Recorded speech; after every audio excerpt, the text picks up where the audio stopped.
Bonjour à toutes et à tous, nous nous retrouvons pour cette nouvelle vidéo au sujet de Saint Clodoald et des vertus de Saint Clodoald. Vous avez pu méditer en équipe divers éléments de la vie de Saint Cloud, et en particulier avec le père Baumann, les renoncements, la question du renoncement dans la vie de Saint Cloud. Alors nous allons aujourd'hui parler d'un sujet qui lui est un peu connexe, puisqu'il s'agit du détachement des biens matériels. Alors c'est un aspect, voilà, entre prêtres nous nous sommes dit que ce serait intéressant de réfléchir à cette question, parce qu'évidemment dans la vie de Saint Cloud, comme dans toute vocation chrétienne, en particulier lorsqu'elles sont si radicales, hein, qu'elles portent des appels au célibat, et puis au véritable renoncement à une vie où l'on peut, bien disons, vivre d'un certain confort, bien sûr toujours discerné, mais enfin sans avoir de limites particulières pour cela.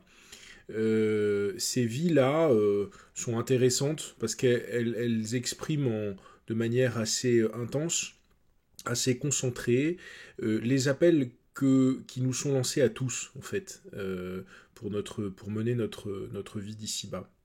Et c'est ce lien que nous allons essayer de faire aujourd'hui entre la vocation elle-même et les détachements des biens matériels. Vous l'imaginez bien, nous n'avons pas parlé de la vocation, du détachement des biens matériels pour eux-mêmes, parce que cela n'aurait pas vraiment de sens, mais bien évidemment en lien avec la vocation qui était celle de Saint Cloud. Alors,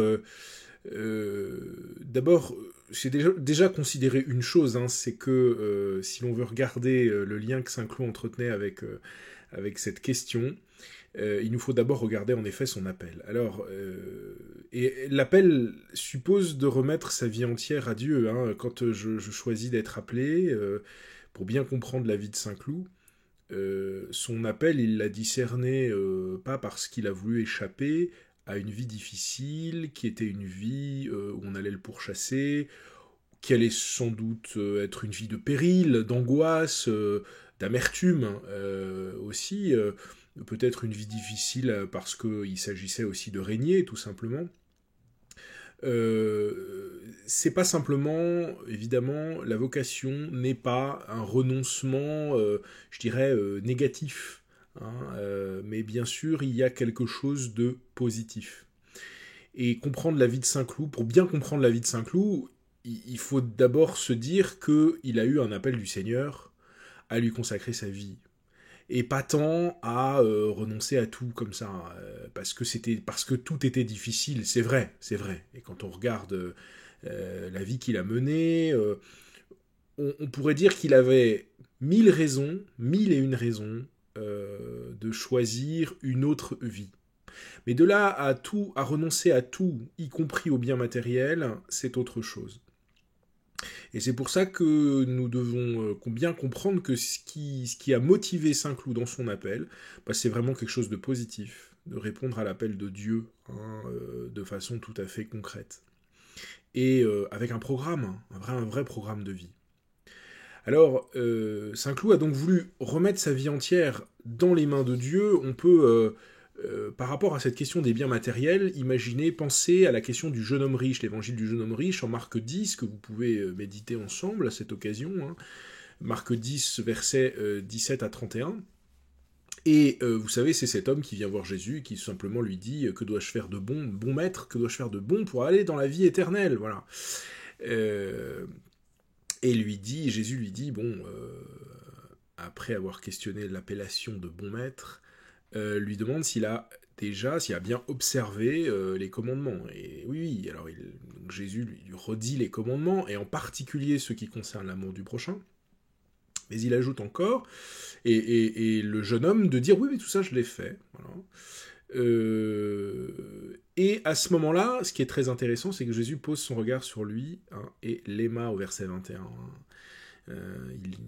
Et alors il lui dit, une seule chose te manque, va, vends ce que tu as et donne-le aux pauvres, alors tu auras un trésor au ciel, puis viens et suis-moi.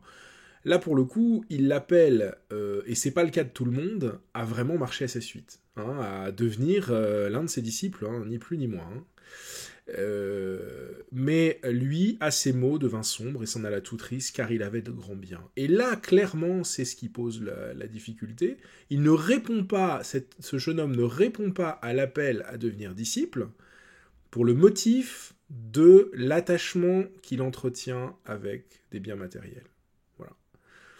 Et donc, l'évangile ici nous avertit d'une chose tout à fait claire, c'est que pour entrer dans la suite de Dieu, dans le projet de Dieu, je veux dire dans le projet de Dieu avec tout son détail, hein, tel que Dieu l'a voulu, avec précision et minutie, il faut observer cette question des biens matériels, du lien que j'entretiens avec les choses d'ici-bas, parce qu'elles peuvent être de réels, ces liens-là peuvent devenir de réels obstacles. Voilà. Il n'est pas rare que lorsque moi qui suis accompagnateur spirituel à la maison Saint-Jean-Baptiste à Versailles, il n'est pas rare que lorsque j'ai un jeune en accompagnement spirituel, je lui demande souvent quel est son lien avec les biens matériels. Surtout s'il a eu un métier avant, hein, et s'il a bien gagné sa vie parfois, eh bien, est-il prêt à renoncer à tout cela pour faire la volonté de Dieu, tout simplement. Voilà. Et parfois, comme pour chacun d'entre nous, hein, évidemment, ça tiraille. Alors, il faut bien comprendre que discerner une vocation, eh bien, c'est la discerner jusque dans les modalités du vécu. Hein, c'est ça qui est très important. Hein. Dans le déploiement concret de cette vie même. Hein, et c'est souvent là que là ça commence à tirer un peu. Hein. Souvent on dit oui, je veux me donner. Et puis à un moment donné, quand on regarde les choses un peu plus précisément, un peu plus d'un point de vue beaucoup plus pratique, on s'aperçoit que là il y a des petits détails auxquels on n'avait pas tout à fait prêté attention au premier abord. Voilà. Alors, voilà, et donc forcément, ça fait partie du discernement. La question des biens matériels, du rapport à l'argent et tout le reste, fait nécessairement partie du discernement, et sans parler d'une vie entièrement donnée et du célibat consacré à Dieu, les biens matériels font partie de notre discernement personnel, hein, doivent faire partie de notre discernement personnel, c'est-à-dire d'être remis devant les mains devant Dieu, remis entre ses mains, pour qu'il nous dise quoi en faire, et qu'il nous révèle à travers eux comment faire sa volonté. Voilà. Et quelque part, nous voyons que les biens matériels, on s'en détache réellement, à partir du moment où l'on accepte que l'Esprit Saint en fasse pour nous, non pas une fin en soi, mais bien un moyen pour atteindre une visée plus noble qui est celle de la vie spirituelle, du lien à Dieu, de l'intimité avec le Seigneur. Voilà. Ce passage assez difficile parfois du bien matériel comme une fin à un moyen pour atteindre une fin supérieure qui est celle du règne de Dieu. Alors Saint-Cloud est quelque part une véritable illustration de cette vérité de décentrement et de basculement, hein, de la fin au moyen. On pourrait dire que sa vie est une vie de détachement, détachement d'une vie de règne pour une vie de service et de contemplation. Hein. Le détachement d'une vie de règne pour une vie de service et de contemplation. Parce qu'il aurait eu sans doute 1000 raisons aussi de rester, même si le contexte ne s'y prêtait peut-être pas. On connaît dans son histoire des moments peut-être plus favorables où il y aurait pu avoir l'option voilà, peut-être de peut-être pas mener une vie de seigneur, mais enfin d'être bien, hein, bien loti, bien... Eh bien non, c'est pas ce qu'il choisit. D'abord, on peut observer, quand on regarde la vie de Saint Clodoald, d'abord, il a choisi de se consacrer au Seigneur, j'y viendrai plus en détail après, mais se consacrer de cette manière-là au Seigneur, c'est d'abord se détacher d'une vie passée, marquée par le soin qu'il a reçu. Hein, c'est pas évident de se dire qu'on va renoncer à un certain confort qu'on a connu. hein, qu'on connaît bien, qu'on connaît bien. Voilà. Et c'est peut-être la chose la plus difficile d'ailleurs, hein, quand le Seigneur nous demande de faire un choix comme ça, ou quand on discerne, eh bien, la nécessité d'un réajustement avec quelque chose qu'on possède. Ce qui est le plus difficile dans l'affaire, c'est souvent de renoncer à ce confort, hein, cet établissement dans lequel on était plongé par le biais, par la possession, hein, et le rapport qu'il va falloir revoir à ce bien. Et c'est ce qu'a dû vivre Saint Clodoald, c'est-à-dire déjà se dire que choisir de devenir prêtre, puis d'avoir une vie consacrée dans une vie communautaire, à Nogent, à Saint-Cloud, donc, qui est devenu Saint-Cloud ensuite, avec d'autres, et peut-être être ermite, en supposant aussi le risque de ne pas savoir comment on allait vivre, et de quelle façon, qu'est-ce qui allait permettre d'assurer la subsistance. Bah, c'est pas, voilà, c'est déjà renoncer déjà à ne pas savoir, renoncer à à se désapproprier, pas simplement des biens matériels ici, hein, mais du sens que va avoir la vie et de son aspect, hein, de ce à quoi elle va ressembler, hein, de sa nature même, en fin de compte. Et c'est ça aussi, lorsqu'on renonce à une vie, à la vie du monde pour devenir clair, eh bien on renonce aussi à cette réalité d'un devenir qui est laissé entre les mains de Dieu, et un devenir en particulier par des choses très concrètes que sont les choses matérielles. Alors, détachement donc d'une vie passée déjà, marquée par le soin aussi de sa grand-mère, hein, qui était là autour de lui, c'est l'affection d'une personne, on connaît, hein, tout le soin qu'apportait Clotilde à le protéger, le cacher dans un premier temps, le protéger, l'éduquer, l'élever comme un prince, hein, en fin de compte, et elle ne voulait pas, le père Vincent nous l'a rappelé, elle ne souhaitait pas qu'il renonce à son état seigneurial, hein, elle n'y tenait pas du tout d'ailleurs. Mais voilà, il l'a fait. Et puis, alors, renoncer aussi à une sécurité matérielle que peut procurer une famille aidérante. Hein, renoncer, choisir de devenir prêtre et puis moine, c'est aussi accepter de ne pas, je le disais, être dans cette sécurité, alors matérielle, puis bon, je dirais affective aussi, on peut étendre ça aussi, une sécurité d'une famille, et puis avec des biens, quand on est en famille, c'est aussi une communauté de biens, après tout la famille, hein, et donc ça organise autour de soi-même une certaine sécurité. Eh bien, quand on accepte de répondre à un appel aussi radical, d'entendre un appel aussi radical que celui de Saint-Cloud, eh bien, on renonce aussi à ça, donc c'est pour la vie future, hein, voilà. Il peut y avoir la rupture avec la vie passée. Bon, voilà, on rompt avec une manière de vivre passée, mais aussi on rompt avec la potentialité d'une vie future où on aurait eu un certain confort et une certaine sécurité matérielle. Et puis je dirais pour Saint-Cloud, la particularité supplémentaire, hein, qu'on peut ajouter, c'est qu'il y a un renoncement aussi aux éclats et au faste d'une vie seigneuriale, hein, et d'une vie seigneuriale à caractère royal. Alors je ne sais pas très bien ce à quoi pouvait ressembler la vie de cour au VIe siècle, mais en tout cas, c'était sans doute quelque chose qui pouvait nous laisser un peu... voilà, c'était forcément mieux que pour les autres. Voilà, on peut se dire ça quand même. Hein, voilà, on devait avoir quand même une certaine... on pouvait imaginer quand même que le Seigneur, puisqu'il est chargé de redistribuer les richesses, il avait lui-même un certain nombre de richesses. Voilà, et donc c'est aussi à ça que Saint-Cloud renonce. Voilà, à cette vie-là, qui est au fond celle également de sa famille. Hein.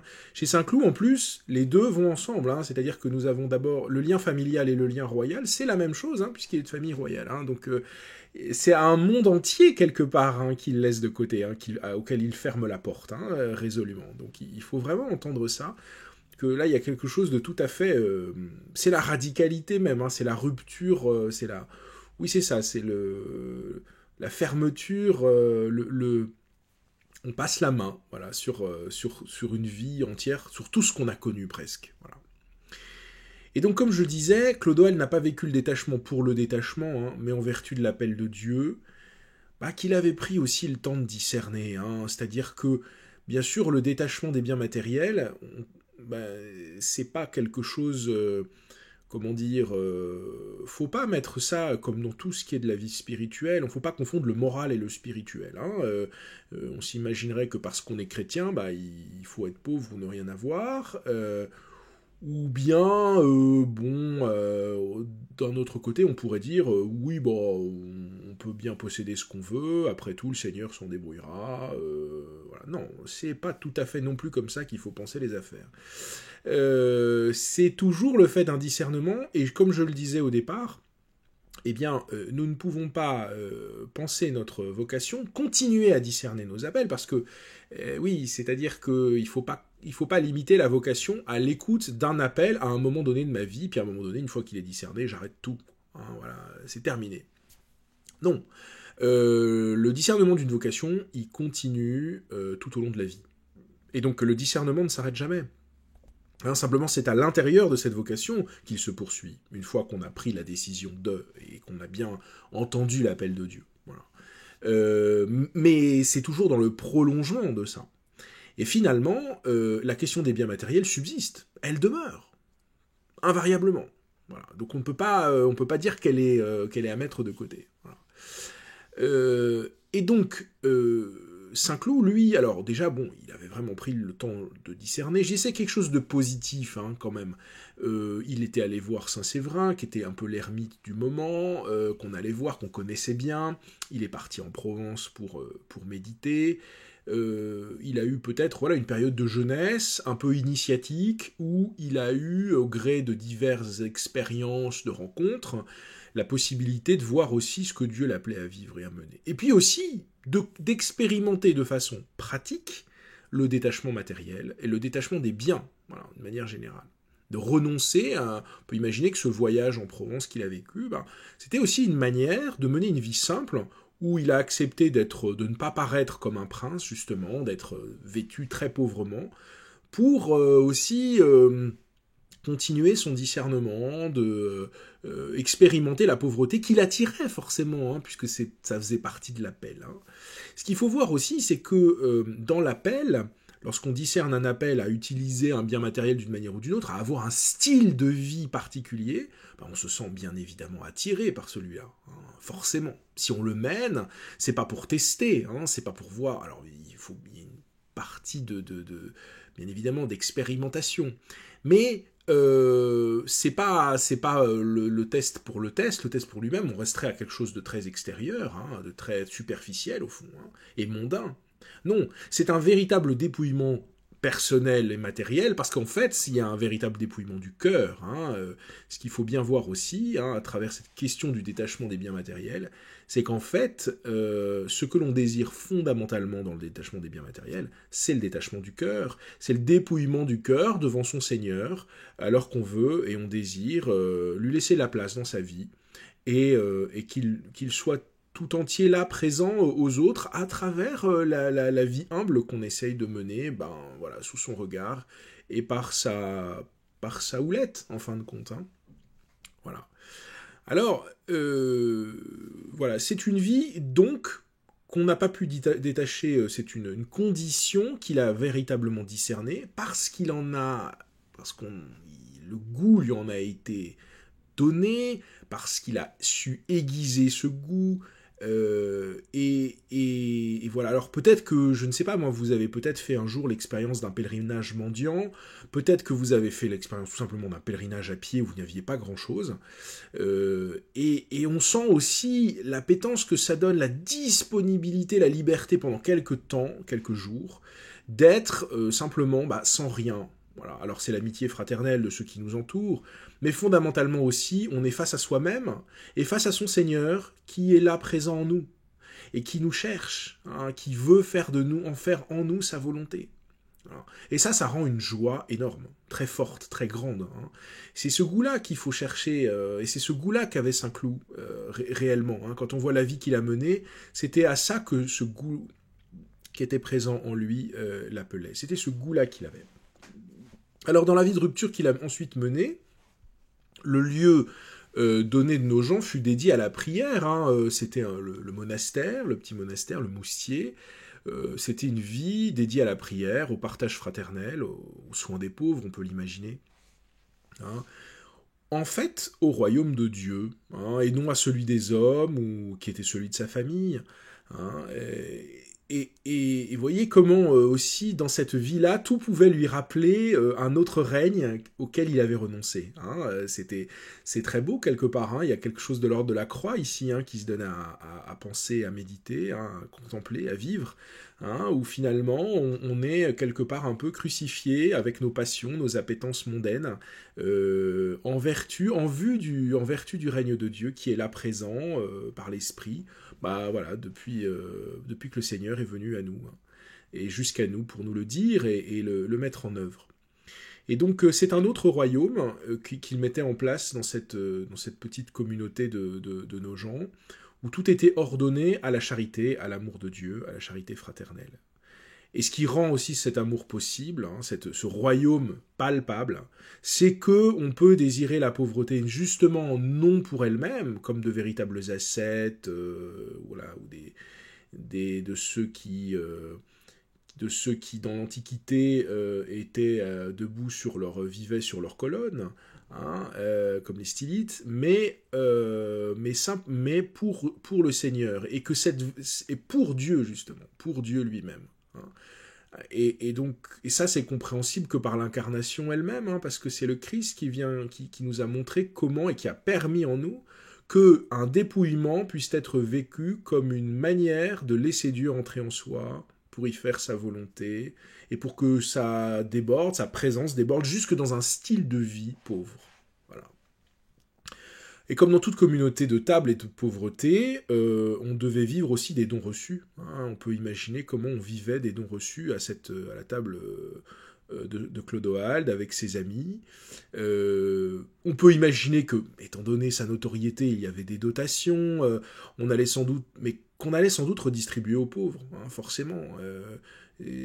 Alors, voilà, il n'y avait pas à l'époque, un Saint Benoît, un Benoît de Nursie n'était pas encore venu, la règle n'était pas encore tout à fait là, mais on commençait à avoir des intuitions de vie communautaire, communauté de table, donc voilà, ce qu'on appelle des cénobites, et puis on dit de Saint-Cloud qu'il a été aussi ermite, alors voilà, c'était quelque chose un peu entre les deux, voilà, à la manière des pères du désert peut-être, voilà. Et on peut imaginer qu'une vie d'ermite, la vie érémitique, il n'y a pas grand-chose. Hein. On vit essentiellement, on cultive peut-être un petit jardin, quelques ressources qu'on reçoit des autres, mais vraiment, là, c'est vraiment la providence complète. Hein. C'est la prière qui donne tout, finalement. Hein. Voilà. Et puis à la fin de la vie de Clodoald, le lieu lui-même, hein, comme le rappelait le père Baumann, de nos gens, hein, fut donné à l'Église, hein, afin qu'elle continue cette œuvre, hein, une œuvre du ciel, mais sur la terre, dont l'Esprit Saint était le véritable initiateur. Hein.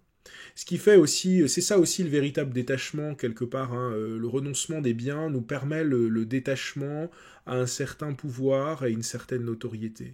Voilà. Il vient contraindre un peu les passions, la pauvreté matérielle et le détachement qu'elle permet, auquel elle appelle, permet de contraindre un peu nos passions et nos appétences pour le pouvoir terrestre. Nos passions, hein, littéralement. Hein, voilà. C'est ça aussi, et nous permet d'avoir une âme plus pacifiée, plus dominée. Hein, on touche là, ici, à la maîtrise de soi. Hein, quand on cherche à ne pas trop posséder des biens ou à s'en détacher, on est dans le domaine de la maîtrise de soi. On est en train d'observer la question de la maîtrise de soi, voilà, qui est un des dons de l'Esprit Saint, des fruits de l'Esprit Saint.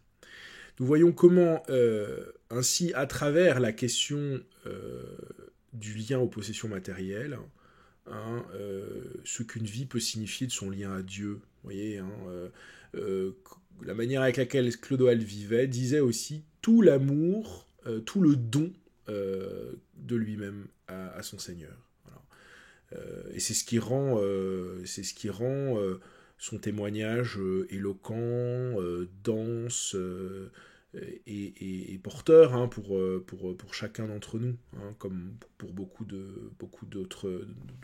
d'autres cas de figure de sainteté. Mais puisque nous le célébrons en cette année jubilaire, nous avons cette proximité avec lui, géographique, et puis maintenant de cœur, je l'espère, on peut l'espérer durant cette année. Prenons-le aussi comme modèle dans notre manière de voir justement, quel est notre rapport aux possessions matérielles. Alors justement, pour vos échanges en petits groupes, pour votre réflexion personnelle aussi, je vous propose 3 questions. La première de ces questions, c'est comment les biens matériels que je possède peuvent-ils servir vraiment la volonté de Dieu ? Voilà, question redoutable. C'est l'occasion de faire un véritable examen de tout ce que je possède. Comment les biens matériels que je possède peuvent-ils servir vraiment la volonté de Dieu ? Il y a des choses peut-être on n'avait pas choisi de les avoir. Voilà. C'est la question de l'argent, ou peut-être qu'on a bien gagné sa vie aussi. La question de l'argent, du compte en banque, la question des biens immobiliers. Oui, c'est très concret. Voyez, on va être, puisqu'il s'agit vu le thème qui est le nôtre, c'est très concret.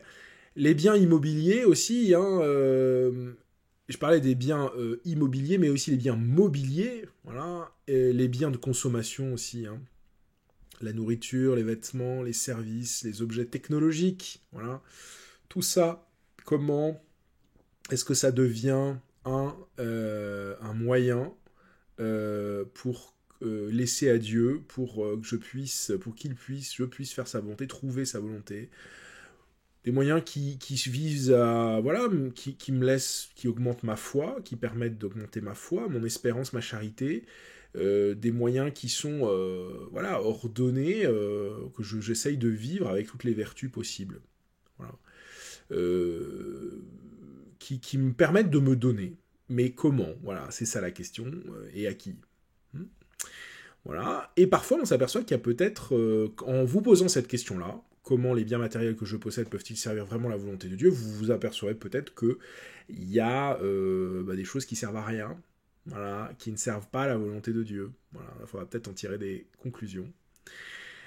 Question 2, comment est-ce que je dépense au quotidien ? Voilà, est-ce que mes dépenses sont ordonnées à ma vocation baptismale, à son état de vie aussi, comment est-ce que je dépense ? Voilà. Dans notre façon de dépenser, ça dit aussi quelque chose de notre rapport, de notre obéissance, de notre docilité à la voix du Père qui nous appelle et qui nous convie à imiter son Fils Jésus. Voilà. Il y a parfois on est indocile, parfois on commet des intempérances, parfois on vit de manière un peu dans l'excès. Voilà. Tout ça, je peux me le demander, mais pour moi-même, parce qu'on a chacun aussi nos petites habitudes. Et il faut voir les choses des 2 côtés. C'est-à-dire, il y a des choses très bien, très disciplinées, puis il y a des choses peut-être un peu plus... voilà, qu'il faudrait réajuster. Et enfin, le confort est-il vraiment à trouver Dieu ? Voilà. Je pose vraiment cette question-là... parce que, encore une fois, la réponse n'est pas un oui ou non, il faut apporter cette nuance-là. Rester dans une forme d'ascèse, c'est-à-dire vraiment de détachement. Mais est-ce qu'on est capable de... Mais jusqu'où et à quel point ? Voilà, c'est un peu comme lorsqu'on se met en oraison, on est assis confortablement, mais pas trop. Voilà, tout est dans la vie chrétienne, vous le savez, histoire de juste milieu. Eh bien, c'est de cette façon-là, sans doute, auquel il faut réfléchir à cette question. Le confort nous aide-t-il vraiment à trouver Dieu ? En n'oubliant pas que nous sommes à Saint-Cloud, n'est-ce pas ? Et que, voilà, nous avons sans doute des choses à échanger sur ce sujet. Voilà. Eh bien voilà, je vous laisse donc avec toutes ces questions, la méditation de la vie qu'a menée notre Saint Patron, du détachement, du renoncement auquel il a consenti pour trouver Dieu, pour devenir un prêtre, pour devenir un de ses apôtres, un de ses mendiants, voilà, aussi. Et quel parcours a été sa vie, et puis nous en inspirer aussi pour nous dire peut-être que le Seigneur m'appelle à une forme de radicalité. À quelle forme de radicalité Dieu m'appelle-t-il ici et maintenant ? À bientôt.